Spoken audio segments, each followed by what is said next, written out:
para mí el tercer mundo, pero la palabra lo dice todo, escasez. No estar rodeada de familia querida y no tener tampoco con que afrontar los gastos del día a día. Pues lo único que sé es que en los últimos años está aumentando mucho, pero vaya, en el medio en que yo me desenvuelvo no la veo demasiado. Para mí la pobreza es cuando una persona está en una situación bastante precaria en la cual pues no encuentra ni siquiera ni qué comer, ni que ponerle, pues en el caso de que tenga hijos, pues no sé, algo más que sería eso, una situación que no tenga una vivienda digna. Mayormente pues eso, la precariedad de no tener ni que llevarse algo para comer. Actualmente lo que me enseñan los medios de comunicación y lo que veo a mi alrededor. Pues gente que no tiene dónde vivir, no tiene que comer, no tiene un trabajo, no tiene nada. La pobreza es un estado económico y que hace que una persona entre en una clase social. La pobreza es el resultado del sistema económico actual. Por ejemplo, en los tiempos que vivimos, la pobreza está predominando por el sistema económico capitalista. Las consecuencias sociales son negativas para la persona que entra en la pobreza. También puedo decir que la pobreza es relativa. Por ejemplo, para una persona que está acostumbrada a un nivel de vida alto, si carece alguna vez de algo, un bien material, pues puede decir que está en la pobreza. Mientras que si vas a otro país que están acostumbrados a una vida económica precaria, pues la pobreza según él no es como la nuestra. Que es un mal más extendido de lo que se nos hace pensar a través de los medios de comunicación. Buenas tardes, os presento a Sana Mohamed, especialista en conceptos y términos sobre la pobreza, y va a intentar responder las cuestiones y dudas que tenía la ciudadanía. Después de escuchar a los ciudadanos, creo necesario definir ciertos conceptos referentes al tema de la pobreza. Así que vamos a empezar aclarando conceptos. Pobreza. Se refiere a la carencia de recursos para satisfacer necesidades consideradas básicas, que influyen en la calidad de vida de las personas. Es un término de connotaciones económicas, pero que también conlleva una categorización social. Alude a los medios con que cuenta una persona para alcanzar unos estándares mínimos y participar con normalidad en la sociedad.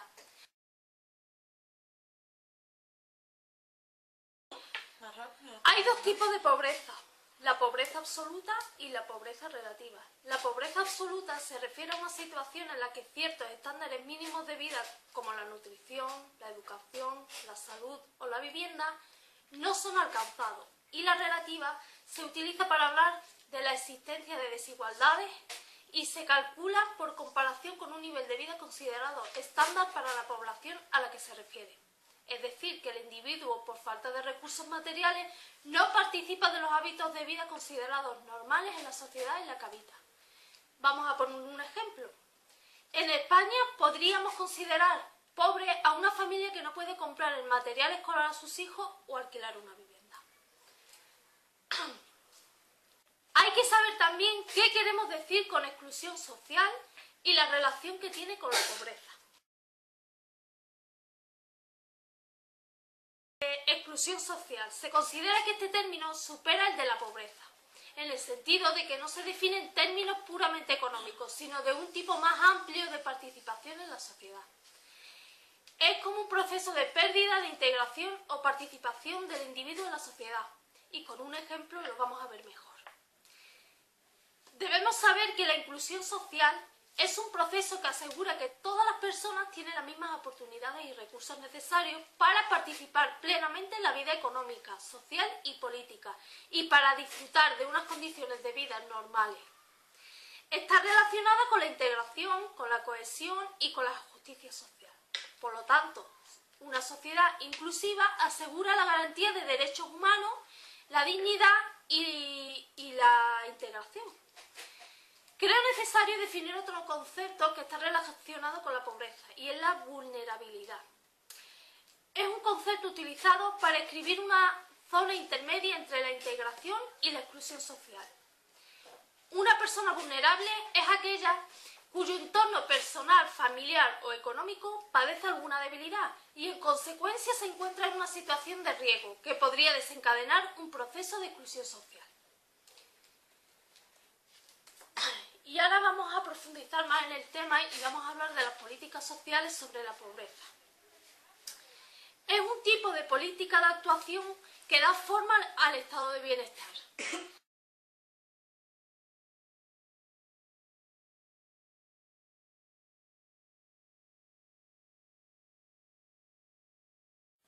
Si miramos el mapa de Europa, se reflejan diferencias de actuación dependiendo del país, mientras hay algunos que tienen sólidos sistemas de protección social ante problemas de insuficiencia de ingresos, como puede ser Francia, Reino Unido, Dinamarca.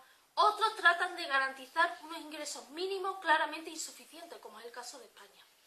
Y esto se hace más evidente en estos tiempos de crisis. Actualmente la mayoría de los países han optado por un sistema de protección asentado en el derecho a la garantía de ingresos y en el acceso a medidas que tratan de promover la inserción socioeconómica de los beneficiarios.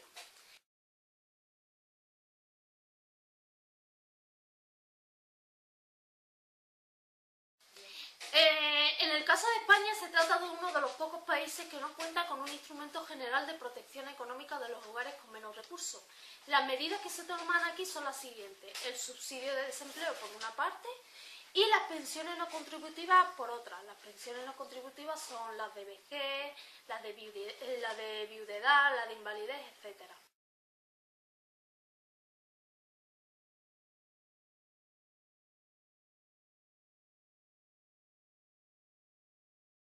Claramente insuficiente en los hogares afectados por la crisis monetaria en la que aumentan las necesidades sociales.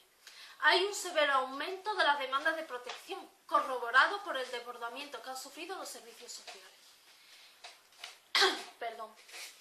Pero si echamos un vistazo atrás en la historia, encontramos que España, desde la década de los 70 hasta principios de los 90, o al 90, 91, 92, se produjo una notable reducción de la pobreza, como resultado de la reducción de desempleo y el repunte, aunque tardío, del gasto social, entre otros sistemas de garantía de renta.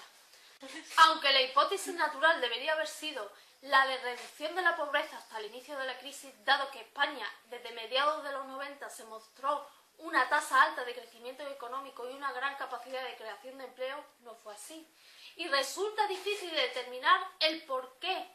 Las fuentes disponibles apuntan a la existencia de cierto freno en la reducción de la pobreza desde mediados de los años 90 hasta el inicio de la crisis. Podemos relacionarlo con el ingreso de España en la Comunidad Económica Europea, el tipo de empleo creado, con salarios bajos y temporales, que limitó el posible efecto positivo contra la pobreza que tendría la ocupación.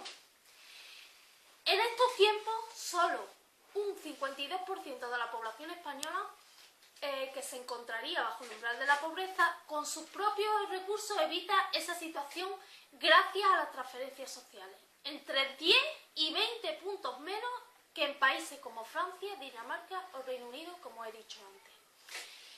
Lo que asegura que el sistema de protección social español es el menos consistente de entre los países europeos. Aunque el número de hogares que perciben alguna prestación ha aumentado en casi 2 puntos desde el 2007 hasta el 2010, por los datos que tenemos, hay estudios que concluyen que este incremento se ha mostrado insuficiente para afrontar las nuevas necesidades. Esto hace que España sea el país que tiene un sistema de protección social con menor eficacia para reducir la pobreza. Es también el Estado que menos ha logrado reducir las desigualdades generadas en la sociedad a raíz de la crisis. Y ahora vamos a ver en esta imagen 3 factores que han hecho que el impacto de la crisis en el aumento de la pobreza severa y de la exclusión social haya sido mayor en España que en otros países europeos.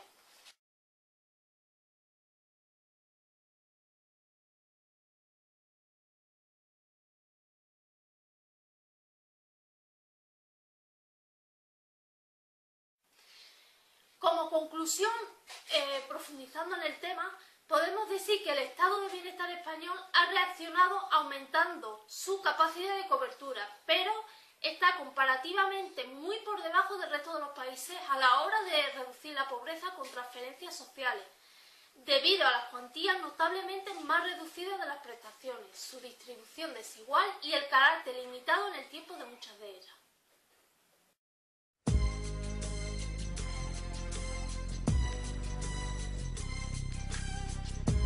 No me los conozco porque como mayormente nuestra programación es a base de programas del corazón y quién quiere casarse con quién y quién, pues no, creo que no nos informan lo suficiente como para que sepamos el índice de pobreza que tenemos en España. Una mala organización por parte del Estado. La verdad, exactamente no, pero son más de lo que nos podemos imaginar. Actualmente no conozco los cifras. Los números no lo sé, lo que sí sé es que desde que empezó la crisis la pobreza parece ser que aumenta mucho porque continuamente los medios de comunicación hablan sobre eso. No, porque nunca sale el porcentaje. Sé más o menos qué es el porcentaje, pero justo no lo sé. No, realmente no veo muchas cosas, pero realmente creo que no sé hasta dónde llega. Pues no conozco los índices de pobreza, sé que se pueden definir bien y que están definidos, pero en particular no los conozco. Y la siguiente colaboradora nuestra es una experta en la actualidad del análisis de la pobreza, Beatriz Muñoz. Buenas tardes. Como comienzo diremos que España cada vez se está viendo más perjudicada por los recortes que el nuevo gobierno se está llevando a cabo. Muchas son las personas que se quedan sin trabajo y que tienen que luchar por el futuro de sus familias sin ingresos. Y a pesar de todos estos contratiempos que tienen que vivir, se les añade el poder perder el techo que los cubre, simplemente por culpa de una serie de ineptos que no han sabido llevar a cabo el país. Hablaremos en segundo lugar del índice de pobreza en España. Podemos decir que la pobreza en España se ha acrecentado desde el momento en el que estalló el crash económico en 2007. Actualmente la tasa de pobreza en España se sitúa en un 21,8%, lo que lleva a ser una de las más elevadas de la Unión Europea. Como afirma el secretario general de Cáritas, Sebastián Mora, se trata de una pobreza más extensa, más intensa, más crónica y una convivencia que se asienta cada vez más en una sociedad dual. Como consecuencia de estos procesos de empobrecimiento se trasluzca una sociedad más polarizada entre los que tienen y los que no tienen.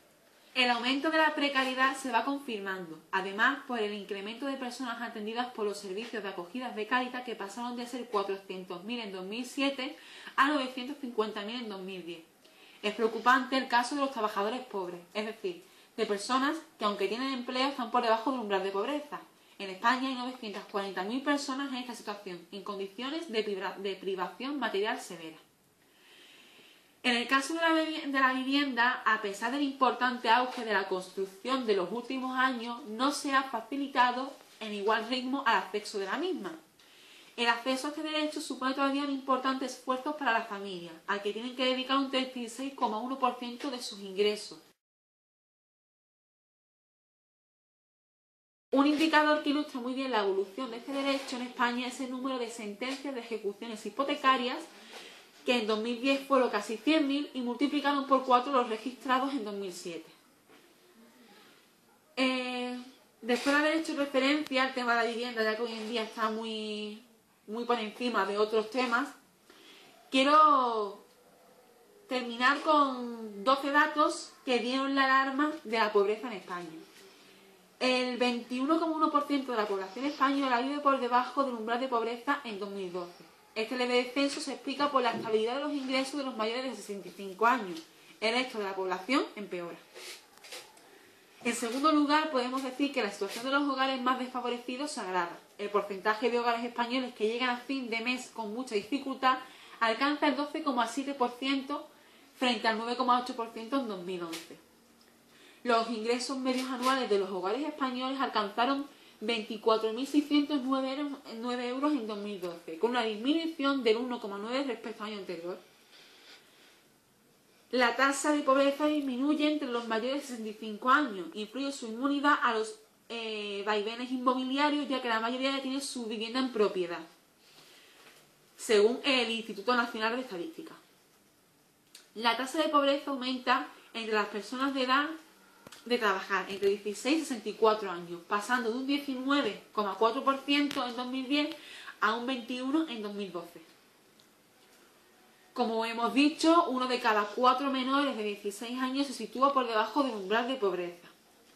La pobreza está relacionada con el nivel de formación. El 28,9% de la población que ha alcanzado un nivel educativo equivalente a la educación primaria o inferior está en riesgo de pobreza. Cuando el grado alcanzado en la educación superior, dicha tasa se sitúa en el 10%. Para ir terminando, nombraremos algunos puntos más, como pueden ser que la tasa de pobreza entre los inmigrantes no comunitarios en España es del 43,5%, y no es un número tan significativo como para forzar demasiado los datos generales. Si solo midiésemos el de los españoles, la tasa sería de un 19%, solo 2 puntos menos que lo común. El 40% de los hogares no tienen capacidad para afrontar gastos imprevistos, frente al 35,9% del año de 2011. Y ya como último punto, añadiremos que el 29,9% de los hogares españoles tienen pendiente el pago de su hipoteca. En el 9,3% de los casos se vive de alquiler.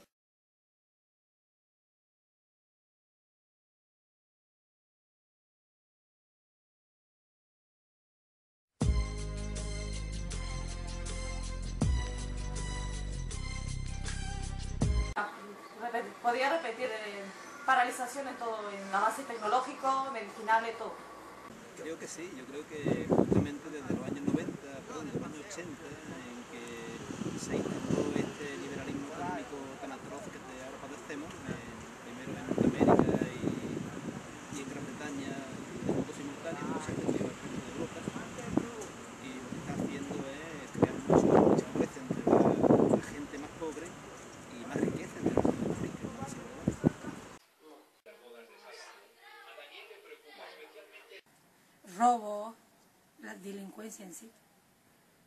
La pobreza trae eso. Cuando ves que no tienes nada que llevar a tu casa, hay muchos padres de familia que se ven obligados a ello. Las causas que han provocado la pobreza en nuestro país ha sido porque todos los políticos han robado lo habido y por haber, a ellos no se les culpa de nada, o simplemente estamos de juicio para acá y para allá, con lo cual estamos gastando también un dinero importante en el cual podríamos ayudar a nuestro país, y no lo estamos haciendo. Y los políticos pues siguen llenándose los bolsillos. Las causas. Yo creo que las causas pueden ser varias, pero básicamente puede ser el sistema económico que hay en el país. En el ámbito socioeconómico, la estructura económica de la sociedad a la hora de su distribución de la riqueza afecta a la gente que apenas tiene acceso a la información, sobre todo en la época de la crisis que estamos viviendo. Familiar y relacional. Las relaciones sociales son la forma básica para la interacción del individuo, así que es un factor fundamental para su integración. Es decir, que las relaciones primarias o relaciones más estrechas producen una relación solidaria que protege el individuo o ciudadano. Así que se producen las pérdidas cuando se produce las pérdidas o la inexistencia de esas relaciones sociales, disminuye la participación de los ciudadanos o los individuos, lo que deja una situación y un espacio indefenso. Se produce la pérdida o la inexistencia de la relación social, disminuye la participación del individuo o familia. Por lo tanto, deja un espacio o una situación sin defensa ante las condiciones. Cuando se produce la pérdida o la inexistencia de las relaciones sociales, disminuye la participación de los ciudadanos o individuos. Por lo tanto, se queda una situación o un espacio estrecho, sin defensa ante la sociedad. En el ámbito socioeconómico, la estructura económica de la sociedad a la hora de su distribución de la riqueza afecta a la gente que apenas tiene acceso a la información, sobre todo en la época de la crisis que estamos viviendo. Político-administrativo y de protección social. Los sistemas, las normativas y las administraciones juegan un papel fundamental para la participación de la ciudadanía por la igualdad y el acceso a la justicia de los individuos.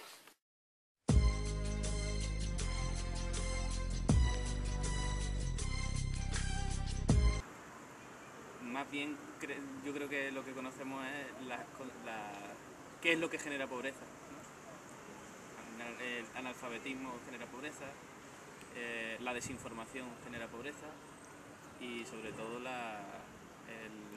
el mantener los roles, los ricos ricos, los pobres pobres. Eso es lo que genera más pobreza.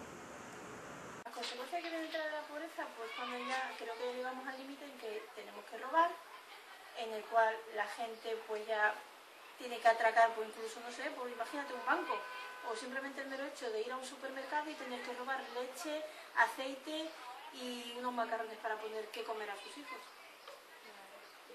Las consecuencias de la pobreza, puedo suponer, o sea, las consecuencias de la pobreza pueden incluso inducir a la muerte. Por ejemplo, si una persona está enferma y no tiene medios para sanarse o para tener un tratamiento, pues puede incluso morirse por la pobreza. Sí, porque una de las causas es el dinero mal proporcionado, donde mucha gente tiene mucho y hay gente que no tiene nada. No la sé, puedo imaginármela, echar pues eso, un poquito de vuelo al aire, pero realmente creo que no las conocemos. Creo que estaremos por sobre casi el 40% de la población, si no estamos a más. Consecuencias muchísimas. Para mí la más importante es paralización en todo lo que nos rodea. Os presento a la siguiente experta en las consecuencias de la pobreza, Indra Mach. La existencia de la exclusión social y la pobreza en nuestra sociedad no beneficia a nadie, sino que por el contrario, lleva aparejada por graves consecuencias y pérdida de oportunidades tanto por los individuos que la sufren como en la sociedad donde se produce. Desde el punto de vista de la sociedad, la marginación conduce a la desocialización, lo que culmina en la aparición de conductas delictivas y genera mercado político para la demagogia y autoritarismo. También podemos observar un descenso en la natalidad, segregación y enfrentamiento dentro de la misma sociedad, e incluso se puede producir efectos demográficos como la inmigración.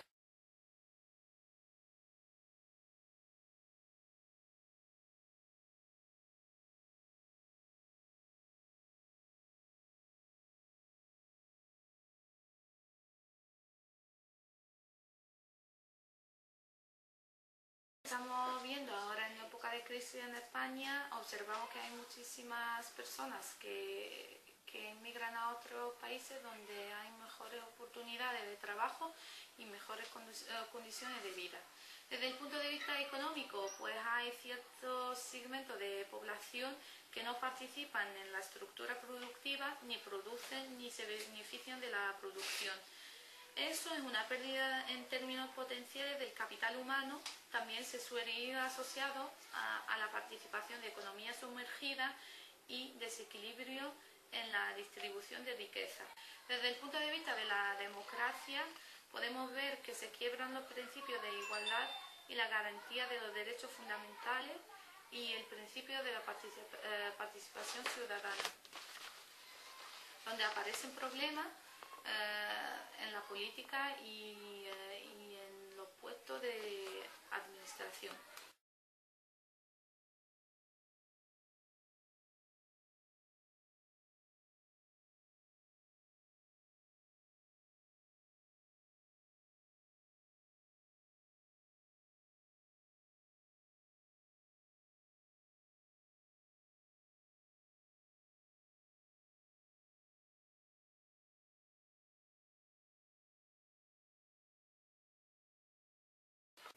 Podemos deducir que la exclusión social conlleva una reducción en la participación de las personas en general, y eso suele ser aparejado o acompañado de efectos de naturaleza física y psíquica.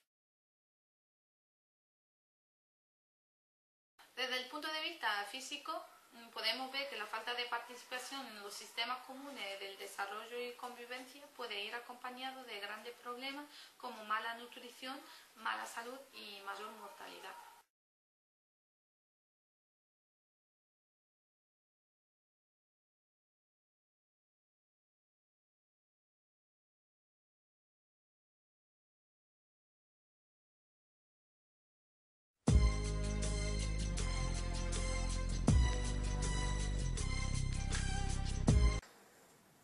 Sí, tener una buena organización, crear puestos de trabajo y todo lo que conlleve a que cada uno pueda tener un sueldo mínimo en su casa. Alternativas hay muchísimas, aunque no queramos todas admitirlos y no todos los quieren aceptar, porque no les conviene.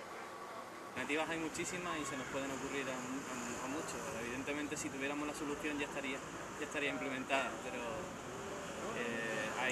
ahora mismo, por ejemplo, están teniendo lugar un montón de cumbres sociales en las que se están asociando muchas diversas plataformas sociales, cada uno intentando poner su granito de arena, su visión de determinados problemas, intentando dar alternativas a lo que hay ahora. Yo creo que lo mejor que podemos hacer como ciudadanos es dar alternativas. La alternativa es que todos pensemos de una manera más colectiva, que pensemos en un desarrollo más sostenible, menos capitalista, que nos eduquemos para reinventarnos en el sentido de que últimamente estamos siendo muy consumistas y que las personas dan importancia a los bienes materiales y a la superficialidad. Quizás una alternativa sería repensar cómo vivimos la vida. Mira, yo creo que si en colaboración con todos, si dejaron de hacer tanto programa basura y con los miles de euros que se pueden, pues no sé, poder poner pues sitios de acogida o alquileres sociales o poder dar trabajo con una renta mínima, cualquiera que sea, pues poder salir adelante poco a poco, sin tener por qué pues llegar a un límite de que tengamos que ver a niños pasando hambre y padres haciendo lo imposible para poder sacarlo adelante. La única alternativa que yo veo es una revolución radical, porque está claro que ni los más ricos van a ser capaces de soltar lo que tienen actualmente y los más pobres van a ser capaces de organizarse hasta el punto de conseguir algo. Sí, por ejemplo, la paga de los políticos, prestar menos a esa paga y aportar más en la pobreza. Sí, yo creo que todos podríamos hacer mucho sobre ese tema. Podríamos poner nuestro granito de arena y conseguiríamos bastante sobre la pobreza. Llamamos también un sistema en el que se garanticen los derechos de todas las personas, de todo el mundo, a tener un nivel de bienestar mínimo de acuerdo con la dignidad humana. También vemos como alternativa una reforma fiscal, donde se refuerce el sistema de recaudación atendiendo a las demandas de la sociedad, en la que hubiera una mayor igualdad en el reparto de la riqueza, donde las grandes fortunas paguen sus impuestos conformes con sus bienes y su riqueza, y así se diversificaría la economía. De este modo también había una lucha contra la corrupción. Fomento del empleo, mediante una política que incentive a los empresarios a la hora de contratar a personas que estén sin empleo y no lo contrario, promover los despidos y la disminución de los salarios. En España ya somos unos 6 millones aproximadamente de parados, de los que la mayoría somos jóvenes. Estos jóvenes, al ver que no encuentran empleo, emigran a otros países. Y sigue mi compañera Amel con algunas alternativas. Otra de las alternativas sería crear políticas de protección de la vivienda, sobre todo para proteger a todas esas personas que han perdido sus casas debido al impago de sus hipotecas por falta de recursos o de empleo. Por ejemplo, la dación en pago, que ha sido rechazada en el Parlamento por la mayoría de los diputados. También la disminución de las cajas de ahorro, ya que estas cajas han sido desde el inicio de la crisis las culpables de esta situación, ya que han tenido que ser rescatadas por el Estado. Y el más claro de los ejemplos es el de Bankia.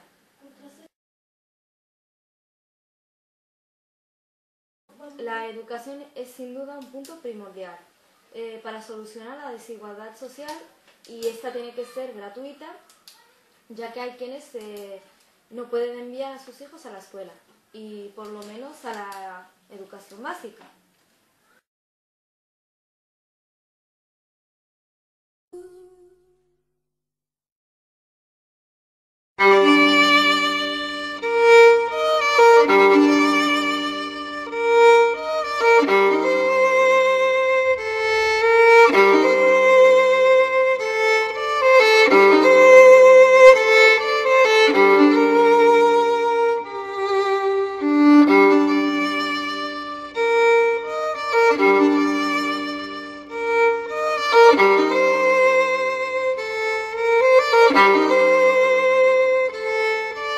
Thank you.